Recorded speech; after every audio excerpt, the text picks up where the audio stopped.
Uma ótima tarde a todos. Começamos agora mais uma edição do Agricultura BR, a segunda e a primeira ao vivo desta terça-feira. Você acompanha aqui o Canal do Boi pelas antenas parabólicas em todo o Brasil, também na Claro TV e NET TV, canais 190 e 690. Está no Paraguai, está no Brasil, acompanha também pela Neo TV. Estamos ao vivo também pelo Facebook e a partir deste momento, sinal aberto em todo o estado de Mato Grosso do Sul pela TV Imaculada Conceição. Sejam todos bem-vindos, um grande abraço a todos. Começa falando a respeito de pecuária e falando sobre mercado, abates e principalmente para você, pecuarista que está no estado do Mato Grosso. Veja só, os números do IMEA, o Instituto Mato Grossense de Economia Agropecuária, mostram uma situação que temos falado há muito tempo em relação à disposição de gado para abate, cada vez menor. Com isso, a capacidade frigorífica de abates do estado do Mato Grosso no mês de agosto, de acordo com o IMEA, ficou em 72%. É isso aí. Não abateu mais, não é porque não queria, não abateu mais porque não tinha gado. E mais do que isso, a situação vem sendo causada por conta de uma retenção maior de fêmeas, com a intenção de ter bezerros no futuro, evidentemente, e só não foi pior porque o número de machos se elevou bastante durante esse período do mês de agosto de 2020, de acordo com o IMEA. Os números são muito claros, há uma capacidade de abate ficando ociosa, não por uma questão de não ter demanda, mas sim por uma questão de não ter oferta de animais prontos para o trabalho frigorífico. É o que nós vamos mostrar agora nessa tela. Esse gráfico mostra como é que ficaram os números em relação aos abates lá no estado do Mato Grosso. Está na tela comigo? Veja só, agosto de 2020, a ocupação ou a capacidade de abate frigorífico ficou em 72,13%, de acordo com os números publicados pelo Instituto Mato Grossense de Economia Agropecuária, o IMEA. Quando comparamos a julho, há uma queda aí de 1,63%, queda de 1,63%. Em relação a agosto, há o recuo de 9,36%, 9,36 pontos percentuais, 9,36 pontos percentuais, quando comparado a agosto de 2019. Então, esse abate em relação ao que está acontecendo agora, no mês de agosto, o que aconteceu no mês de agosto, 1,63 pontos percentuais abaixo do mês anterior, portanto, julho de 2020, e ficando 9,36 pontos percentuais abaixo também daquilo que acontecia no mesmo período do ano passado. Então, capacidade menor com grande recuo. As fêmeas, o recuo foi de 17,34%, é aquele número em porcentagem mesmo, 17,34%. De acordo com o IMEA, que utilizou números do CPEA para o fechamento do valor da arroba do boi gordo durante o mês de agosto em Mato Grosso, a média ficou em R$ 205 e quando comparado a São Paulo ficou a R$ 225 a arroba do boi gordo. O cenário atual mostra uma clara situação de escassez na oferta de animais. Essa escassez na oferta de animais vai mexendo com o preço, o pecuarista está vendo isso todos os dias os valores mudam e a tendência é mudar para cima, porque a indústria não tem onde buscar animais neste momento. Não há oferta prevista e nem, nesse momento, retida para abate, no caso de grandes confinamentos no país. O que nós temos é uma necessidade muito forte de animais para abate e o Brasil não tem.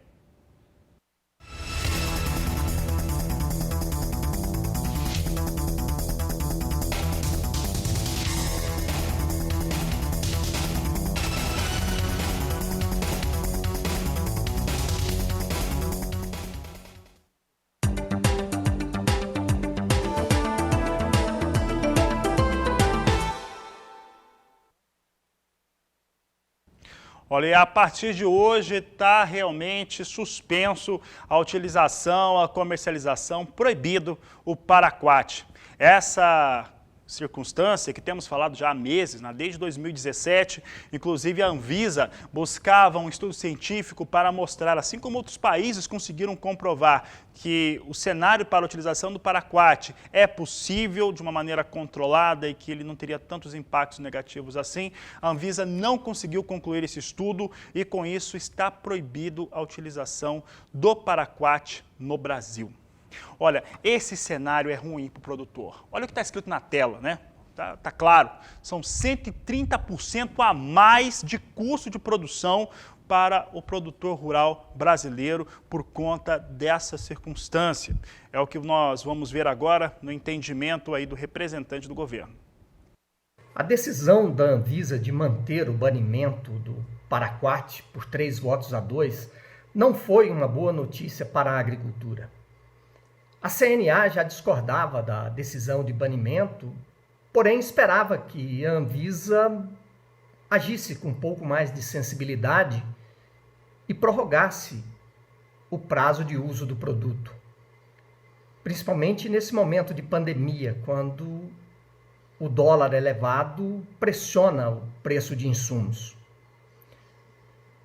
Não é um bom momento para privar o agricultor de utilizar um produto que tem um preço melhor e é extremamente importante para diversas culturas no Brasil. Muitas agências em vários países já reavaliaram esse produto recentemente e mantiveram seu uso na agricultura. Por exemplo, Estados Unidos, Canadá, Austrália, Nova Zelândia, Japão. São países com staff científico bastante significativo. Fizeram alguns ajustes no uso, mas não baniram o produto. Essa decisão da Anvisa é uma decisão polêmica, porque diversas agências em várias partes do mundo encontraram argumentos científicos para manter o produto nas suas agriculturas. Tramita no Congresso Nacional um projeto de decreto legislativo visando sustar essa decisão da Anvisa de banimento do paraquat. Esperamos que essa iniciativa legislativa tenha sucesso e que os agricultores, em futuro próximo, possam ter uma segurança jurídica e a possibilidade de utilizar esse produto, que é importante para a agricultura brasileira.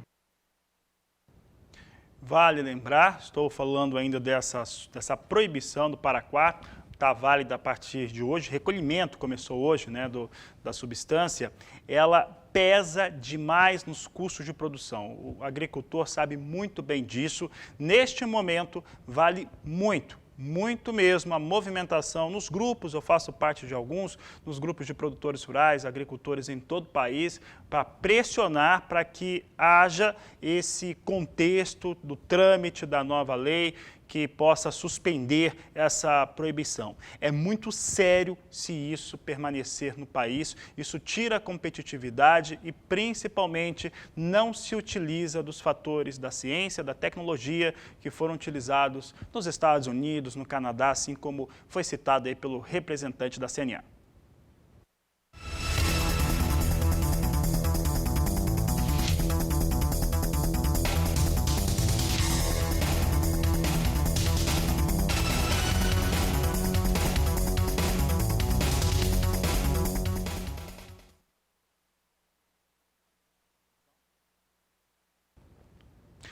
Falamos agora de soja, mas a soja lá nos Estados Unidos. E até esse último domingo, de acordo com o relatório de acompanhamento de lavouras do Departamento de Agricultura dos Estados Unidos, por lá foram colhidos 6% da área de soja, número em linha com a média dos últimos 5 anos. Um outro fator importante é que as lavouras em boas e excelentes condições permanecem no mesmo estágio que estavam há uma semana. Portanto, não houve piora ou uma melhora sobre as áreas de lavoura. Então, nós temos aqui colheita em 6%, qualidade das lavouras em boas ou excelentes condições em 63%, a mesma que tinha uma semana antes, queda de folhas para a soja em 59%, esse dado aqui é interessante, já que no caso da soja, se tem ali uma situação que no ano passado estava em 50% para este mesmo período. E o Departamento de Agricultura norte-americano divulgou que exportadores privados relataram vendas e exportações de soja. Um total de 530 mil toneladas, dividido meio para a China, meio para destinos não declarados. Entendemos que todo esse volume foi mesmo para a China, portanto 530 mil toneladas confirmadas nesta terça-feira. e falamos de soja norte-americana, então vamos saber como é que está a operação da soja lá na Bolsa de Chicago. É o que eu mostro agora, está na tela. Hoje, soja recuperando um pouco do que perdia nessa última segunda-feira. Na posição de novembro, a 10 dólares 24 centes mais 6 o bushel. Janeiro, 10 dólares 29 centes mais 4. Março, 10 dólares 23 centes mais 6. Maio, 10 dólares 20 centes mais 4 por bushel. São os negócios que eu destaco com soja em Chicago. Lembro ainda e ressalto a situação em relação a clima nos Estados Unidos e também os efeitos de laninha sobre as áreas de produção. Nos Estados Unidos, os mapas vão mostrando uma situação de pressão climática sobre as áreas de produção de milho e soja norte-americana, e isso pode fazer com que se tenha uma produtividade, um resultado de produção menor ainda para essa lavoura norte-americana. Nos Estados Unidos, desde a última sexta-feira, se fala até em uma soja negociada em Chicago a 12 dólares o bushel por conta de uma oferta ainda menor da oleaginosa em todo o mundo. Sigo falando de números que acabam influenciando todos os negócios com soja, com carne bovina, milho, café. O dólar comercial influencia tudo. Nós temos aqui a moeda norte-americana operando em alta de 0,65% para o dólar neste momento, a R$ 5,43, mais 5 é o que nós temos agora neste momento. Olha, o dólar sobe, estamos tendo grandes eventos internacionais, inclusive promovidos pela ONU neste momento. Há pouco nós tivemos a participação do presidente Jair Bolsonaro, e isso, claro, que influencia o mercado também. Vou saber com Walter Pulga Júnior se o termômetro do mercado mudou por conta disso. Pulga, boa tarde, seja bem-vindo. Boa tarde a você, boa tarde a todos. Bom, Fabiano, telespectador que acompanha a Agricultura BR, já deve estar até, vamos dizer, cansado de ouvir as mesmas informações sempre sobre a volatilidade do mercado. Bom, desta vez o que nós temos é dólar de novo em alta e ainda no caminho de R$ 5,50. Chegou a R$ 5,43 mais 87 hoje, oscilou bastante, chegou a cair para 5,38, alguma expectativa de baixa logo no início do dia, mas o fato é que o dólar ainda tem força frente ao real e frente a moedas de países emergentes. E por que isso ocorre? Bom, isso ocorre, neste momento o dólar sobe 0,48%, está a 5,42 mais 40, arredondando 5,42, com possibilidade ainda de terminar o dia em alta. E por que isso ocorre? Porque as notícias que vêm da Europa não são nada boas. O primeiro-ministro do Reino Unido, Boris Johnson, determinou que pubs, bares e restaurantes na Inglaterra passem a fechar mais cedo, às 22 horas no horário local, a partir da próxima quinta-feira. Com isso, ele tenta evitar o aumento do contágio de Covid-19 lá no Reino Unido. Boris Johnson vai reunir nesta terça-feira o chamado Comitê de Emergências. Participam desse comitê ministros, chefes de governos regionais do Reino Unido, e depois vai fazer um pronunciamento oficial para explicar à população essas novas medidas a serem implementadas contra o vírus. Na Europa, há muito receio com o avanço do vírus, E isso traz muita insegurança para o mercado. O que acontece no mercado de bolsa lá? Bom, as bolsas têm alta na Europa, depois da forte baixa de ontem, alguma recuperação. Eu tenho aqui acompanhando desde o início da manhã o índice DAX da Bolsa de Londres sobe 0,74%, DAX da Bolsa de Frankfurt sobe 0,74%, o FTSE da Bolsa de Londres, também nós acompanhamos aqui, alta de mais de 0,70% agora, o CAC da Bolsa de Paris também vem em alta, e é essa alta nos principais índices europeus que impedem uma queda maior agora do nosso índice Bovespa. A nossa Bolsa, mesmo assim, continua sob pressão.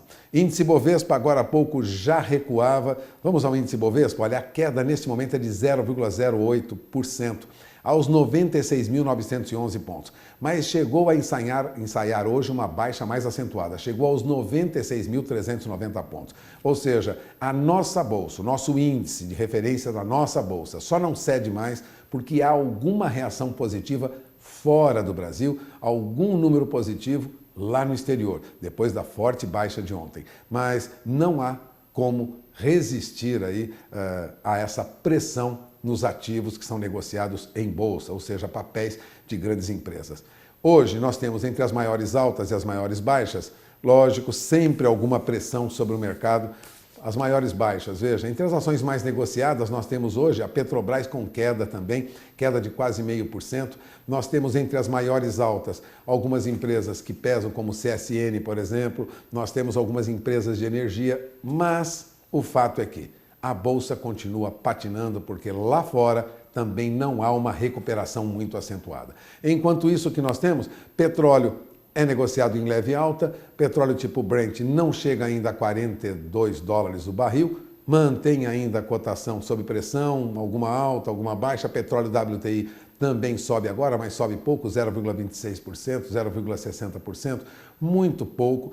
Ou seja, o mercado procura um caminho e os números são mais baixos em todo o mundo. Por isso não é de se estranhar que o dólar continue com força frente ao real aqui e em outras moedas, frente a outras moedas também, e há muita pressão nas principais bolsas do mundo. O mercado agora tenta achar um caminho nessa retomada pós-pandemia que se mostra muito perigosa, exigindo muito cuidado e causando temor aí para os investidores em todo o mundo. De olho na informação, Fabiano, porque daqui para frente essa oscilação toda vai continuar e os números não são bons. Esta será uma semana mesmo muito difícil, como nós estamos vendo desde ontem. É com você. Obrigado, Pulga. Uma boa tarde a você. Por aqui, nós vamos para o intervalo comercial, porque daqui a pouco, no Agricultura BR, você vai saber sobre sistemas de irrigação. Vamos falar também como é que está o desenvolvimento da lavoura de milho no estado do Paraná, entre outros assuntos. Vou para o intervalo e volto já. E produtores do Mato Grosso estão colhendo num único ano soja, milho e feijão. Você vai saber como é que isso funciona e principalmente como que a irrigação garante 3 safras no ano, na reportagem de Valdir Pacheco. Dados recentes da Organização das Nações Unidas para a Agricultura e Alimentação apontam que o mundo terá que produzir 70% mais alimentos até 2050 para alimentar uma população que deve crescer 2,3 bilhões de pessoas. A demanda global por cereais para alimentação humana e animal deve aumentar para 3 bilhões de toneladas até 2050, e o setor de biocombustíveis pode provocar um crescimento ainda maior, segundo nota divulgada pela FAO. O Brasil pode dispor de enorme capacidade de produção agrícola, apresentar grande potencial no uso dos solos, de água e de radiação solar e poderá contribuir para o entendimento desta demanda mundial, sendo esse um dos motivos que levarão o país a experimentar uma forte pressão por aumento da produtividade agrícola, com destaque para a agricultura irrigada. O plantio irrigado aumentou mais de 200% em Mato Grosso nos últimos 9 anos, segundo dados do IBGE. O aumento de produção de alimentos está diretamente associado ao aumento de demanda hídrica. No município de Vera, no norte do estado, visitamos o sistema de irrigação da Fazenda São José, com reservatório de água com capacidade para 80 milhões de litros. A outorga de direito de uso dos recursos hídricos é o primeiro passo para o licenciamento de um projeto de irrigação. Um projeto desse, hoje, o início dele começa lá pelo órgão ambiental, na SEMA, onde você faz, então, primeiro a outorga da água do rio, a partir dessa liberação de outorga, que é um percentual que a SEMA permite que seja usado para irrigação. Após isso, você vai, então, para a finalização do projeto, e aí você entra com a parte do licenciamento do empreendimento para poder, então, implantar o mesmo. Este projeto ele é totalmente outorgado e licenciado pelo órgão ambiental e é uma estação de bombeamento que alimenta lá em cima um reservatório que tem capacidade para 80 milhões de litros e que esse bombeamento ligado, ele joga lá em cima, através de uma adutora de 500 milímetros, 1.400.000 litros de água que é necessário para a manutenção desse projeto de irrigação. Esse conceito que a gente está vendo aqui é um conceito criado pelo Grupo Irrigar Vale, onde a gente tem aqui as bombas que alimentam esse sistema, um conceito com ventilação para que esses motores possam trabalhar ventilados e com maior eficiência, e também a gente consegue ver aqui os motores da coloração verde, que são os motores de alto rendimento que a gente usa hoje em todos os nossos projetos de irrigação. A Fazenda São José realiza 3 safras por ano com sistema de irrigação por pivô central. Isso, o Felipe aqui ele está com a cultura de feijão, ele deve colher aí na próxima semana. Como já abriu o vazio sanitário, ele já vai estar colhendo e já plantando soja. Automaticamente ele vai ganhar espaço para lá na frente, no ano que vem conseguir fazer, tirar o soja, fazer a segunda cultura que praticamente é com as chuvas normais, e a terceira safra, daí sim a safra seca irrigada plena. A nossa fazenda antes começava a plantar soja em meados de outubro e após o plantio do soja a gente fazia a cultura do milho em safrinha. Com a implantação do pivô na nossa fazenda, agora a gente faz a terceira safra, que é a safra do feijão, que estamos quase colhendo para começar o plantio do soja novamente. A nossa fazenda ela tem 460 hectares de pivô. A gente trabalha também com o gado em sistema de confinamento, uma capacidade estática para 1.200 animais que fazem 2 giros no ano. Quando eu fui fazer o projeto dos meus pivôs na fazenda, eu vi esse projeto, que é um projeto com um reservatório que mantém 2 pivôs e um bombeamento direto do rio. De Vera, Mato Grosso, Valdir Pacheco.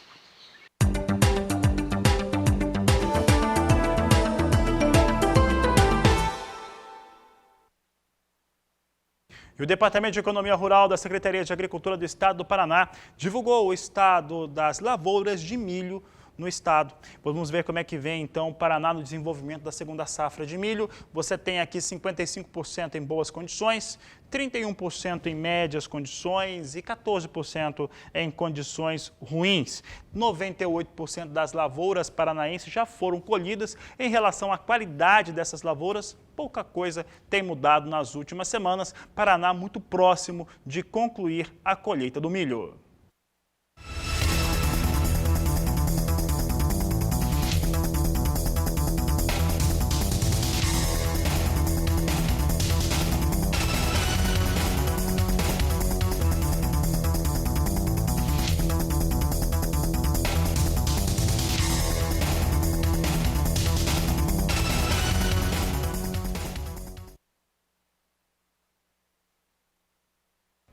Acompanhe comigo agora como é que vem os valores do milho negociados em alguns dos principais portos do Brasil. Veja na tela como é que vem a apuração da Grãos. No Porto de Santos, valores de referência para entrega em novembro a R$ 61,00 a saca de 60 quilos. Já em Paranaguá, R$ 61,50 a saca, de acordo com a Grãos Corretora. Mudo de assunto agora, mas ainda falando de milho, para falar a respeito das vendas avulsas de milho norte-americanas. Nesta terça-feira houve nova confirmação. Essa confirmação da venda de milho é para a China e também para destinos não declarados. Então pode-se entender aí que a China anda comprando bastante milho dos Estados Unidos neste momento também. Vamos dar uma olhada agora como é que vem os negócios com milho na Bolsa de Chicago. É o que você acompanha comigo. Você tem aqui a posição de dezembro. As posições estão em estabilidade. Dezembro vem a $3,69 mais 6 o bushel. Março, $3,79 mais 4. Maio, $3,85. Julho, $3,88 mais 6 por bushel. São os negócios que eu destaco agora com milho na Bolsa de Chicago. Mudo do assunto milho para falar sobre algodão. E a Abrapa, Associação Brasileira dos Produtores de Algodão, prevê um recuo de 13% nas áreas de produção de algodão, áreas que vão migrar para a soja durante a safra 2020-2021. É o que você vai acompanhar comigo agora na tela. Veja como é que vem a estimativa. Você tem aqui uma produção estimada em 2,5 milhões de toneladas, com uma produção 13% menor do que a vista na campanha atual. A área deve ser de 1.400.000 hectares e a área é aquilo que melhor explica a situação de uma produção menor de algodão no Brasil, recuando 12%. Esses são os números para a produção de algodão no Brasil, previstas pela Abrapa para a campanha 2020-2021. Chegou a hora da participação do professor Marcos Fava Neves aqui no Agricultura BR. Nós perguntamos para ele sobre a ação, dos influencers que estão nas mídias digitais, como é que eles têm conseguido contribuir com o setor, e ele respondeu. Agroinfluencers é um ponto muito interessante na comunicação do agronegócio como de outros setores. Essa mudança foi incrível. Nós tivemos nos últimos 20 anos uma divisão da atenção das pessoas que antes era dedicada para os 4, 5 canais de televisão, para as rádios, e aí com o advento e o crescimento da internet, uma barreira à entrada para conversar com o público-alvo, que era uma plataforma, foi rompida. Então, todo mundo pode ter hoje o seu canal de televisão e conquistar os públicos-alvo que têm interesse no tipo de informação que está sendo gerada. Então, isso é uma explosão hoje de agroinfluencers, a grande maioria deles fazendo um trabalho belíssimo de levar informação para um público-alvo, desde romper mitos até uma informação técnica sobre nutrição, e é o caminho, porque as pessoas estão muito infotoxicadas e elas tendem a selecionar cada vez mais aquelas que elas querem ouvir. E aí com isso os agroinfluencers têm uma relevância brutal nos próximos anos, são elementos fundamentais da comunicação das empresas e das cadeias produtivas e do próprio agro brasileiro.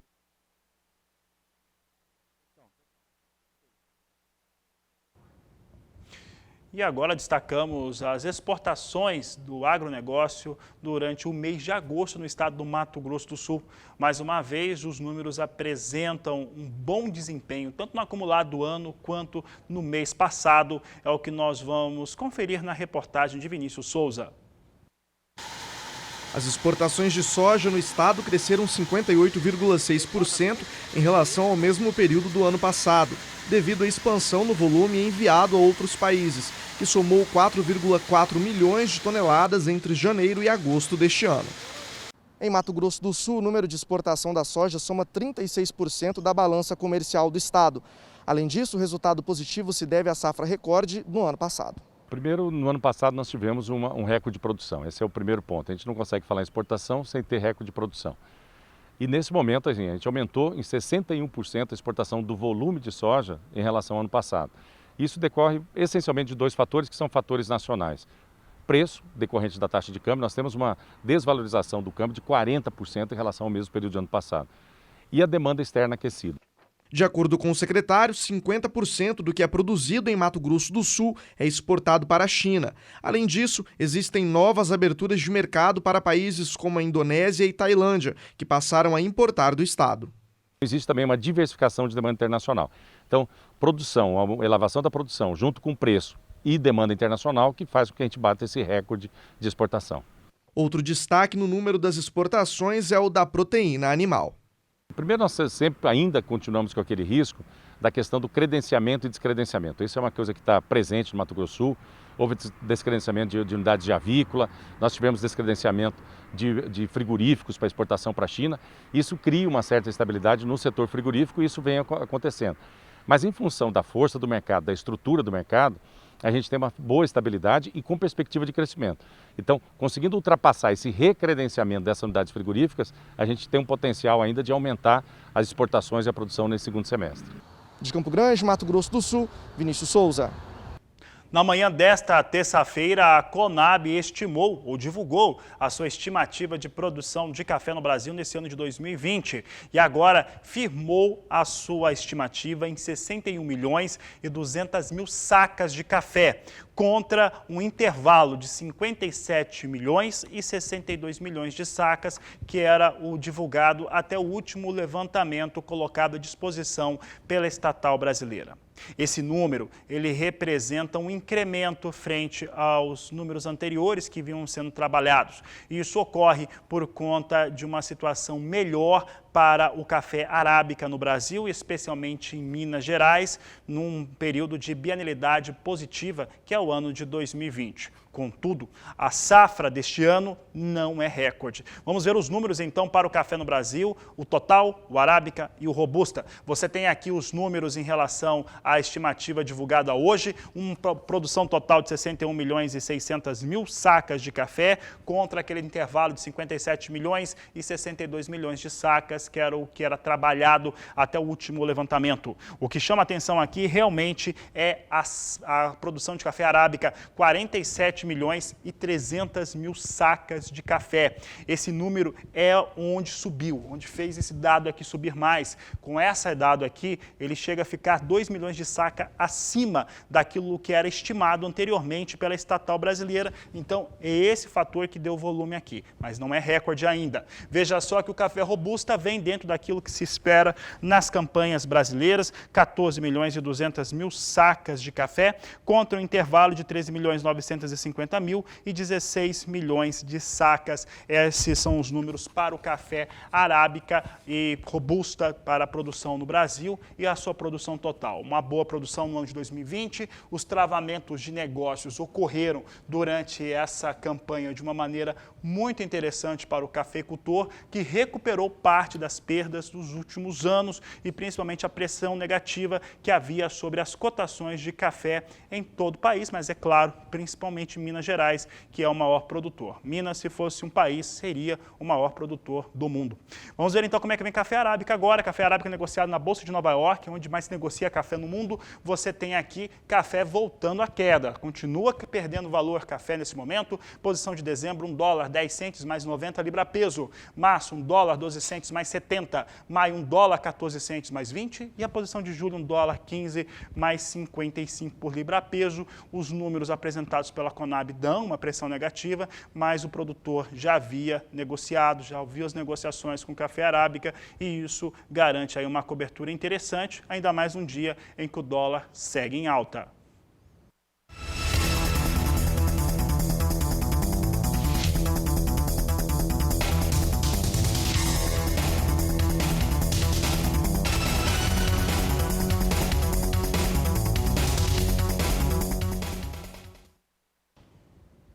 Café robusta, agora são os números que nós trazemos. Robusta hoje vem alta na Bolsa de Londres, negociada em dólar e tonelada. Veja na tela comigo, nós temos aqui ligeiras altas, né? Uma melhora ligeira aqui, pequena, para as posições de mais curto prazo. Novembro vem com $1.348 a tonelada, estável. Janeiro com alta de 0,22%, $1.365. Março, $1.378. E maio, sem contratos negociados, muito poucos, $1.386 a tonelada do café robusta negociado em Londres, que apesar dessa pequena alta de hoje, ainda longe daquele piso de $1.400 que nós vimos há cerca de 2 semanas por lá.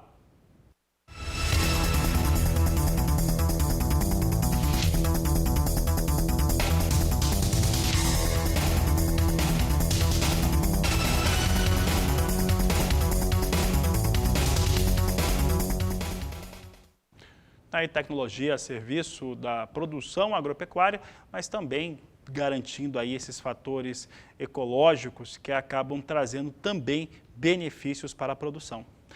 Por aqui eu vou trazendo para você em momentos finais da parte jornalística do programa, vou trazer para você como é que vem soja na Bolsa de Chicago. Eu lembro que tivemos nova confirmação de vendas para a China, cerca de 500 mil de toneladas confirmadas nesta terça-feira. Veja comigo como é que vem soja. Então, soja na Bolsa norte-americana agora a $10,24 mais 6 o bushel, sem alterações frente à abertura dessa edição da Agricultura BR. Janeiro, $10,30, março, $10,24 mais 6, maio, $10,21 mais 6 por bushel. São as posições que eu destaco agora com soja na Bolsa de Chicago. Vamos dar uma olhada como é que vem o dólar. Dólar comercial vem em alta no Brasil. Dólar em alta, nós temos aqui agora uma alta mais expressiva, 1,14% de alta, agora R$ 5,46, mais um, são os números que eu destaco com dólar comercial, vindo mais uma vez em elevação, situação que traz um cenário diferente para produtos de exportação. Vemos o milho hoje em Paranaguá, R$ 61,50, Santos, R$ 61 por saca. Então, de olho neste momento, porque os embarques de milho seguem muito expressivos nos portos do país. E olha, quero agradecer aqui à TV Imaculada Conceição, nossa parte jornalística vai encerrando neste momento. São 12h59 no horário de Brasília, 11h59 no Mato Grosso do Sul, porque daqui a pouco, um grande abraço à TV Imaculada, obrigado por estarem conosco.